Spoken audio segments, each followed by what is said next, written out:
If you're a QuickBooks customer looking to grow without the growing pains, you need the Intuit ERP, the AI native ERP that upgrades right from QuickBooks. Learn more at intuit.com/ERP. Pushkin. This episode is a paid partnership with T-Mobile for Business. Hello, everyone. Malcolm Gladwell here. Today, I'm having a special conversation hosted by my good friends at T-Mobile for Business about how the digital revolution is going to transform everything about the way we do business. I'm talking to Heather Nelson, the Chief Information Officer at Boston Children's Hospital, Al Laterra, Senior Vice President of IT at Tractor Supply Company, and Callie Field, President at T-Mobile Business Group, who you may remember, by the way, from our episode at the Las Vegas Grand Prix. So you might think, hasn't the digital revolution been happening for a while now? Sure, but it's been unevenly distributed. And the folks at T-Mobile say that thanks to 5G, businesses are now able to transform how they do business at scale, which has all these interesting ripple effects, including IT moving from a support role to a leadership role. So I wanted to talk to two brilliant IT leaders who are transforming two radically different worlds, healthcare and retail. Buckle up because there's a big technological change happening. This conversation is for all the CIOs and business owners who are dreaming up new ways to make things run better. But it's also for everyone who goes to the doctor or shops retail. Callie and Al and Heather really convinced me that 5G is changing just about everything.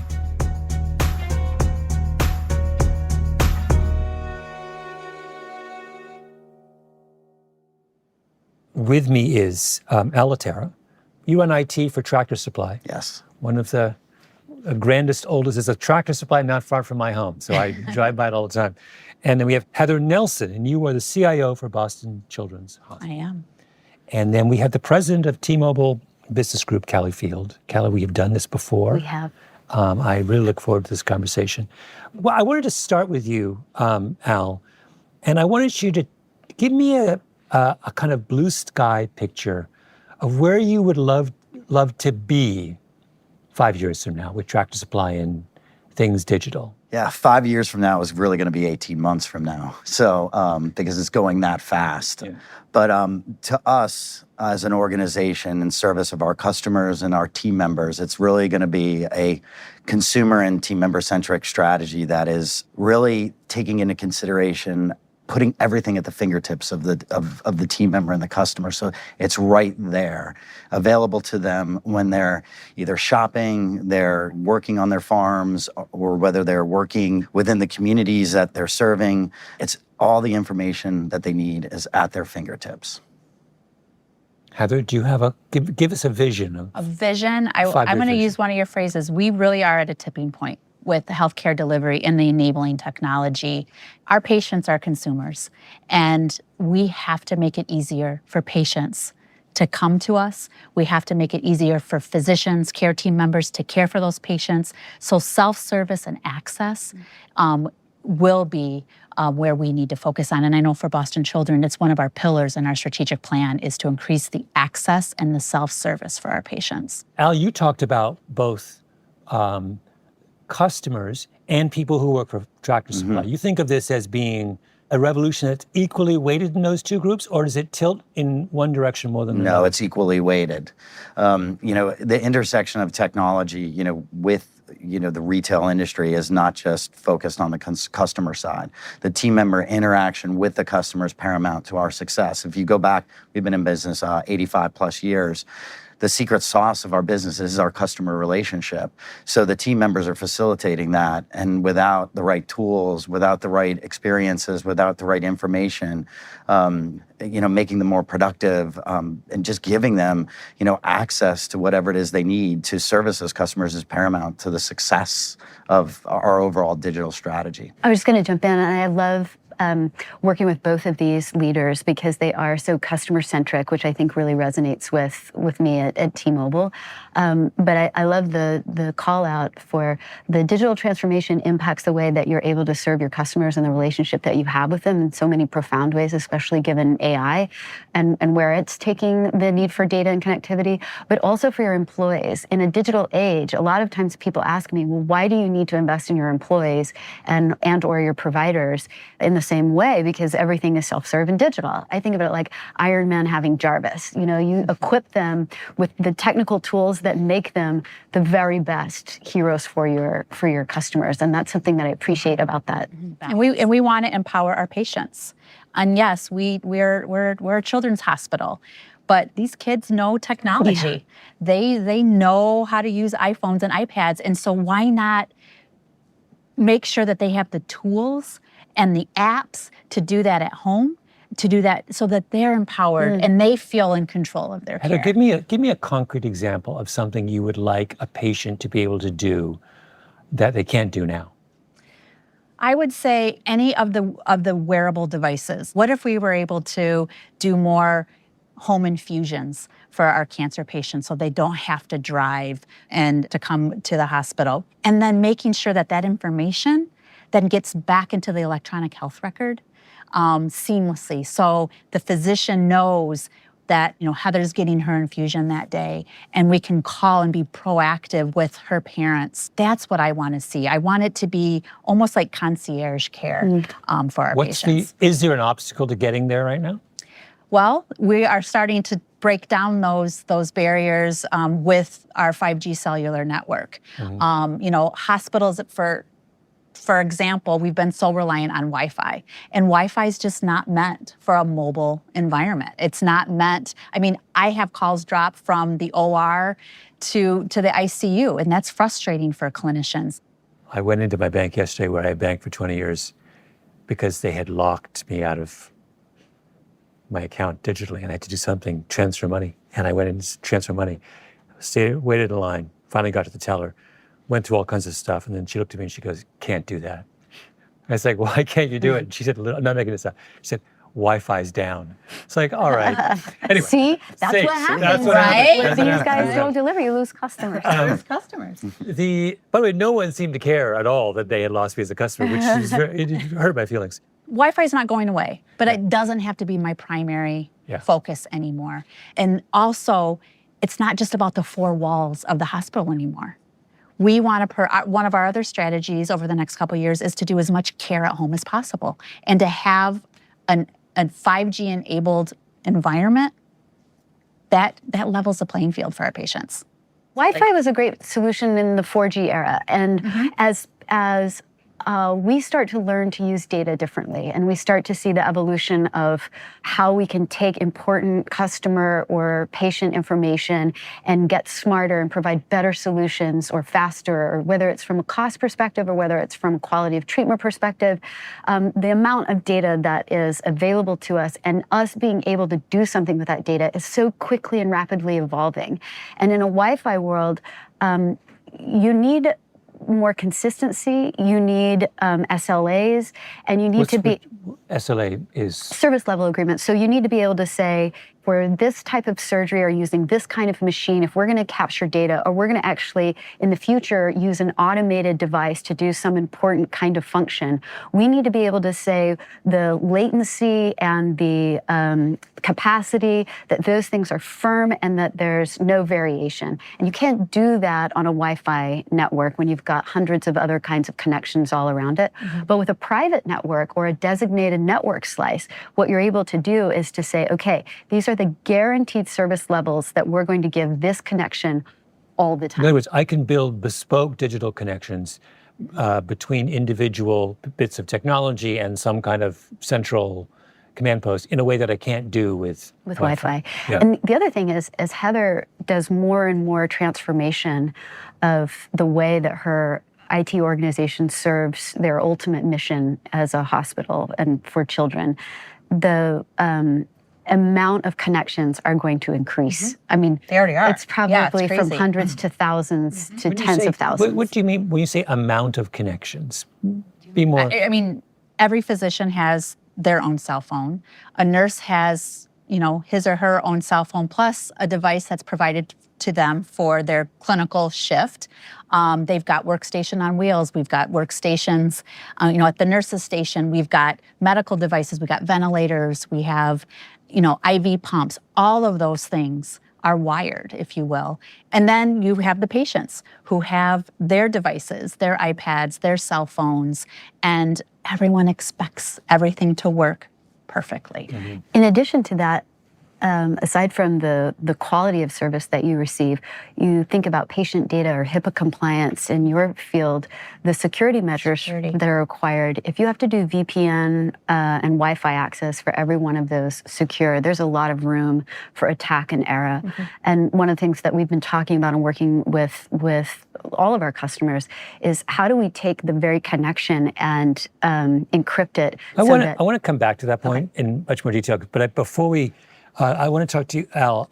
Can you do the same thing? Give me a very specific example of something you would like your customers or your employees in your retail outlets to be able to do that you think would make a meaningful difference. The big focus from us is on our team members right now in service of the customers. It's basically delivering predictability so that you can make sure that these things all work. And it's a complicated process that you have to make very, very simple. So here's an example of it. When you're dealing with, the customer base that we're focused on, it's the people with farms. They have animals, livestock on their farms. It's a very, very, important thing, right? So we've got to make sure that, like, if they ask information about what's the right food, what's the right ingredients that we're making up that food, what's the right food for the right time in the life cycle of let's say a chicken, it's very important. But we got to take it to another level. Like, what about the sustainability of how that food was created? Like, what ingredients go into that food? So the idea is that what we're trying to do is to increase the kind of sophistication of the encounter between the store and the customer. In other words, I don't just go in there and say, I want that. Now the customer is coming in expecting a much richer kind of interaction with the store, and you need to be able to measure up to that expectation. So are your team members, are your team members, I mean, they have their handheld, their devices, and so when you're talking about, at their fingertips, you're bringing all that data forward. Okay. Can I offer something that I think is really incredible that Tractor Supply is doing? So I grew up on a farm, and I remember something would break on the farm. You're on a farm, you're out 20, 30, 40, 50 miles from where the store is. You're oftentimes maybe not in a place where Amazon's going to show up and deliver that same day.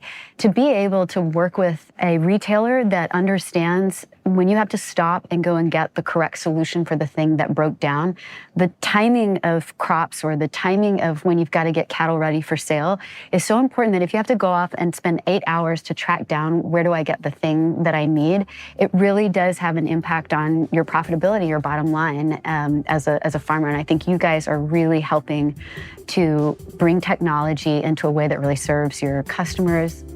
We'll be right back after a short break.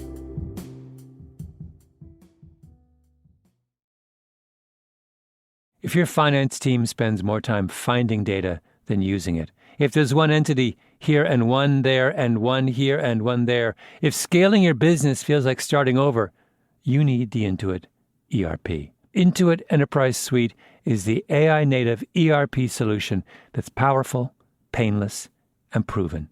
Learn more at intuit.com/ERP. We're back. Heather, I want you to dig into this a little more because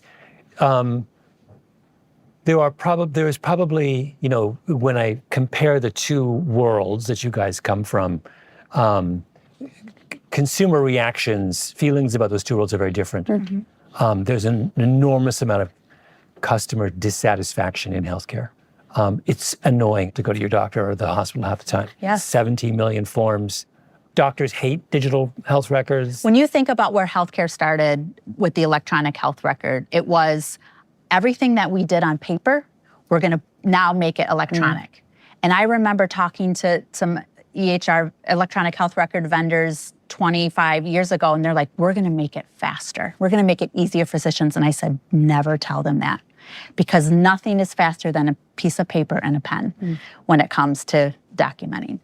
And now the pendulum has shifted with electronic health records, with ambient AI, with quick. What do you mean by ambient AI? I can talk in the room, the Hey Google.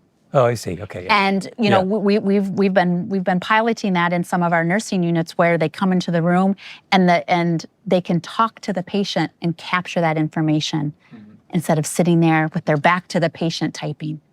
Yeah. So the simple act of, if I can do stuff while I am still engaged with you, eye to eye, makes all the difference in the world. Yeah. Because, in my world, meeting with customers, really trying to listen and focus on what do they need, what's the problem that they're trying to solve. But then it takes 30 minutes, 45 minutes of quiet, focused time to just capturing what are all the next steps and what are the things that I've got to go and do afterwards. And so that's less time that I get to spend with the customer, and it might mean less time that I'm really able to focus in on what the customer is telling me.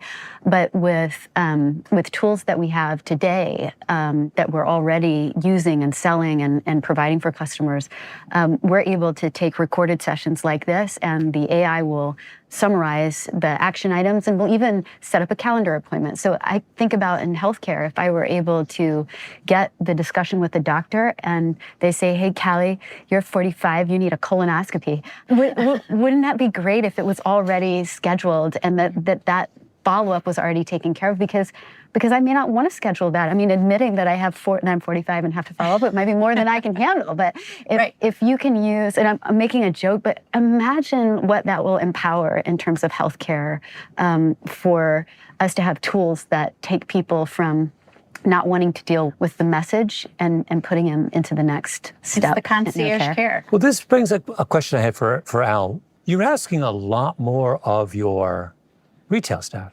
They're no longer simply managing a transaction. Now they're real partners with the customer. If you upgrade the technology, you have to start redefining your the role of your support staff. If you notice, I keep bringing up the customer and the team member, and they're intertwined.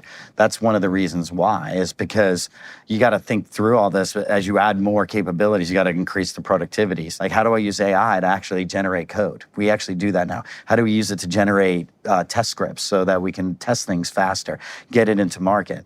And the same thing does apply, in the walls of the retail location, is because it's like, how do I make replenishment faster?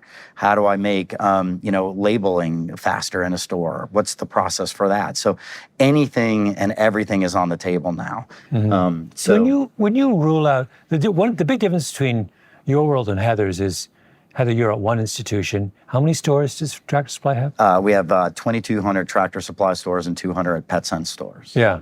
So when you roll out something, do you roll it out incrementally, or do you do it in all 2,200 places simultaneously? We do it in an incremental fashion. Yeah. What we do is, we have labs within our store support center in Brentwood, Tennessee, to support those locations, and we test in those labs typically. The second thing we do is we work very closely. There's a group of stores that are considered, like the test stores, but they're the team members that have more of that engineering, that tinkering mindset. So we've identified roughly 100 stores, and we deploy it to them, and they test it, and they give us feedback, and then we kind of iterate through it, and then we start deploying it to larger volumes of the chain. I think we were talking about it earlier, which was the role of the CIO really evolving.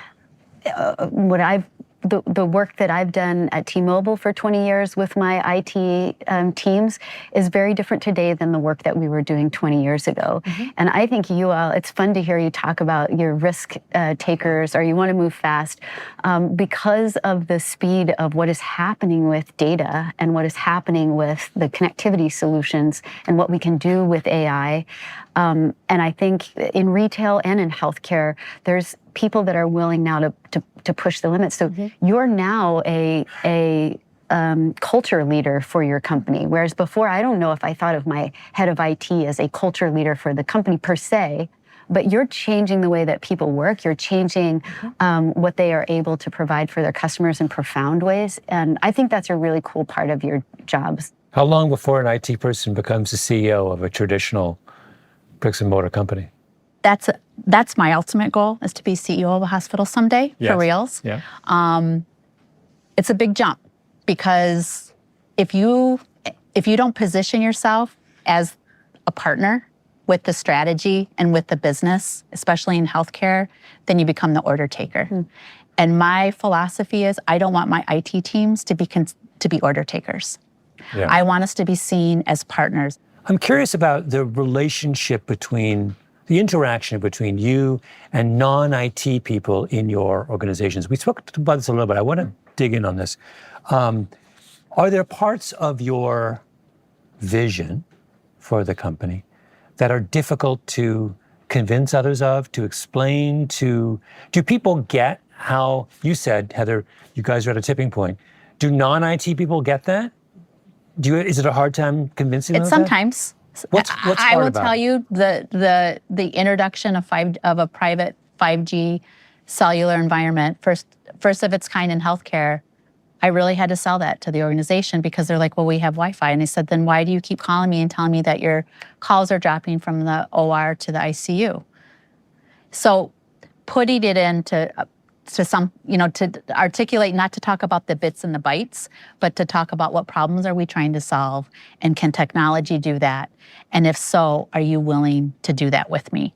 Because I am not an end user in the hospital. I don't use the electronic health record, but I have to make sure that it works. And sitting at the table and having the conversations, because I will tell you, when I go to do my budget every year, I don't know but storage and compute and, a new virtual server somewhere is not as sexy as IV pumps and an MRI machine. So I'm competing with, the same dollars, but yet I have to explain to my peers, you can't have the cool, sexy stuff if the foundation, if the infrastructure isn't there. We have to invest in it. How large is your team, your IT team? I have over 400. You have 400 people? Mm-hmm.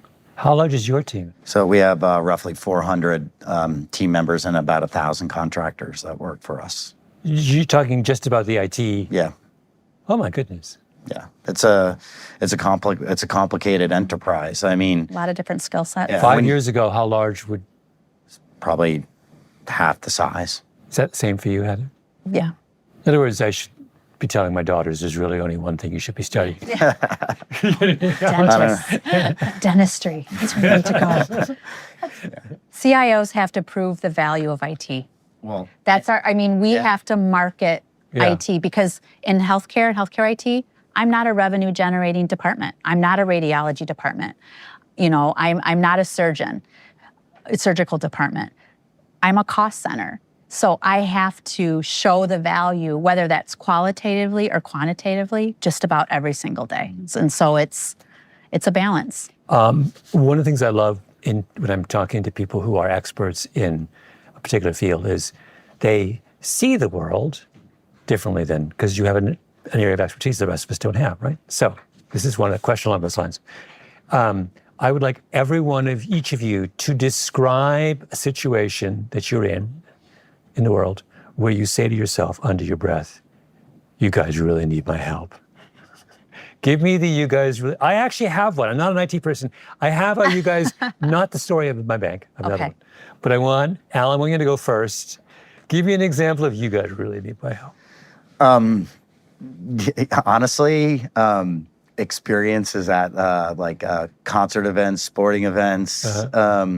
I think there's a lot of opportunity, and I'm not trying to. So what do you go to are you a football fan? What are you? Football, concerts. You go to a Titans whatever. game. Yeah. What is it you want that you're not getting? I mean, I want to be able to have the connectivity, be able to interact more with the stats, with the, what's happening on the field. I want to be able to be in a position where I don't have to leave my seat because I actually want to watch the game. If I'm at a concert, I want to be able to, is there a way I could zoom in to webcams to see closer if I have bad seats to the show, if I want to know the song that they're playing or, the number of times they've played it, depending on the type of music you like. I just see a much more interactive experience. So, Heather, your choice. Your turn. My choice. I'm going to stick with healthcare. It would just be lovely if a patient that moved either between hospitals, moved between states, that we didn't have to fill out the forms again. How nice would it be for that? Callie? Yeah, I have a dear friend that has cancer, and watching her try to figure out how to become an expert in the medical field just so that she could get the appropriate treatment, and coordinating all of the different doctors that were required, I think was really tough to watch. And I think unfortunately, lots of families have gone through kind of that experience. I think one that I do every day, or it seems like every day, is I get on an airplane. And I think airlines have come a long way to make it more digital and more self-serve and more connected. But I still think there's an awful lot that they could benefit from in both your experience and being able to focus on the experience of a person that's flying all the time, and what that experience could look like. I think we've all decided we're going to sit like we're in a bus and just we just take it. But I think there's a lot of things they could do to make what it's like to try and manage a travel schedule through flight and connect with people that you love or business could be stellar, I think.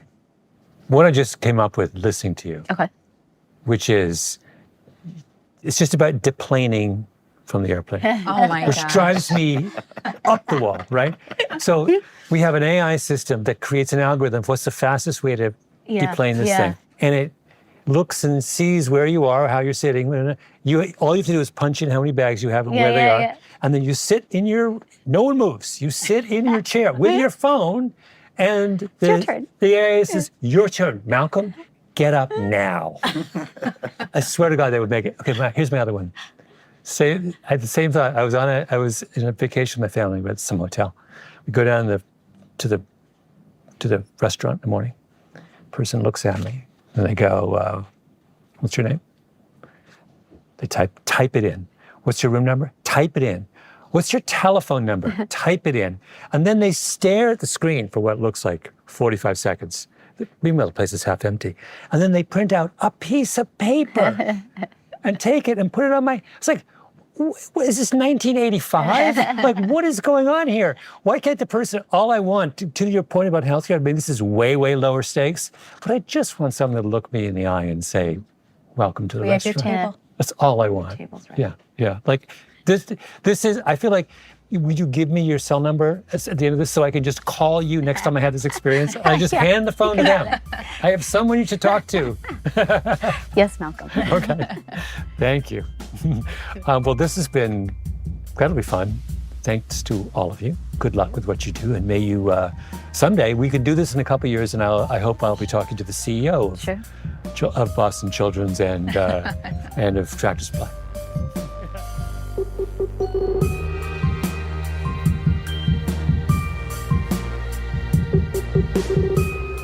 This episode was made in partnership with T-Mobile for Business and iHeartMedia. Special thanks to Callie Field, President of T-Mobile Business Group, Heather Nelson, Chief Information Officer at Boston Children's Hospital, Al Laterra, Senior Vice President of IT at Tractor Supply, and the entire production crew at iHeartMedia.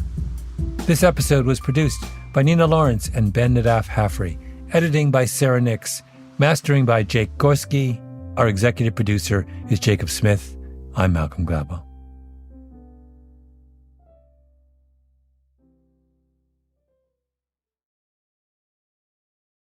Liberty was never just a word.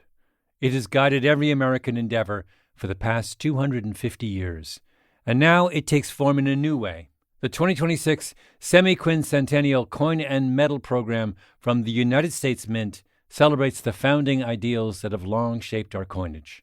Available 1 year only, this historic collection features new coin designs, limited edition releases, and reissues. Shop new official coins at usmint.gov/semiq. That's usmint.gov/SEMIQ.